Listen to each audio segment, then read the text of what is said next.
Hamas ने Israel के ताजा युद्ध विराम प्रस्ताव को ठुकराया, कहा आंशिक समझौते नहीं केवल संपूर्ण समाधान।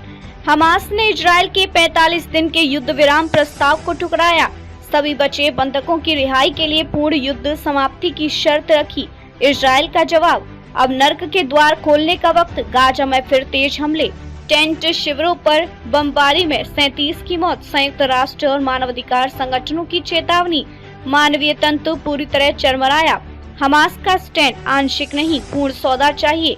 गाजा में हमास के शीर्ष नेता और प्रमुख वार्ताकार खलील अल हया ने एक टेलीविजन भाषण में स्पष्ट किया कि हम अब ऐसे किसी आंशिक समझौते को स्वीकार नहीं करेंगे जो इजरायली प्रधानमंत्री नेतन्याहू की राजनीतिक रणनीति को बढ़ावा दे।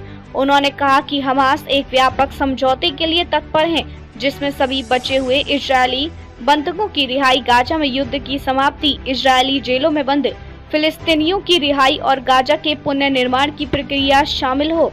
इजरायल का प्रस्ताव क्या था? इजरायल ने 45 दिन के युद्ध विराम की पेशकश की थी, बदले में 10 बंधकों की रिहाई मांगी थी। लेकिन हमास का आरोप है कि ये प्रस्ताव केवल नेतन्याहू की राजनीतिक स्थिति मजबूत करने के लिए है, न कि शांति स्थापना के लिए। इजरायल की प्रतिक्रिया, नर्क के द्वार खोलने का वक्त आ गया। इजरायल के चरमपंथी वित्त मंत्री बेजालेल स्मोट्रिच ने बयान दिया, वक्त है कि हमास पर नर्क के द्वार खोल दिए जाएं।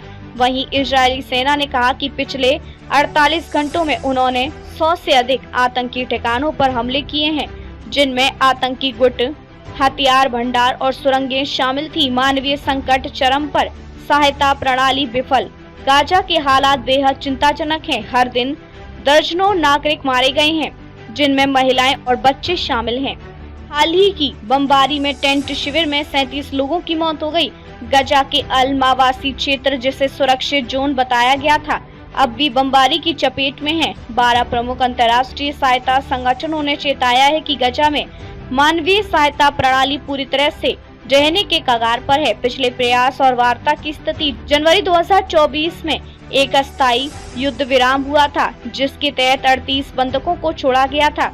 लेकिन मार्च में हमले फिर शुरू हो गए, जब हमास ने बिना युद्ध विराम की पूर्ण समाप्ति के समझौते को मानने से इनकार कर दिया। युद्ध की शुरुआत और अब तक की क्षति। 7 अक्टूबर 2023 को हमास ने इजरायल पर बड़ा हमला किया था, जिसमें 1200 से अधिक इजरायली नागरिक मारे गए, 251 लोगों को बंधक बनाया गया। जवाबी कार्रवाई में अब तक गाजा में 51,000 से अधिक मौतें दर्ज की गई हैं। हमास शासित स्वास्थ्य मंत्रालय के अनुसार इस टकराव में एक बार फिर से यह साबित हो गया है कि हमास अब स्टेप बाय स्टेप डील नहीं चाहता, बल्कि ऑल नॉन नथिंग फॉर्मूले पर अड़ा हुआ है।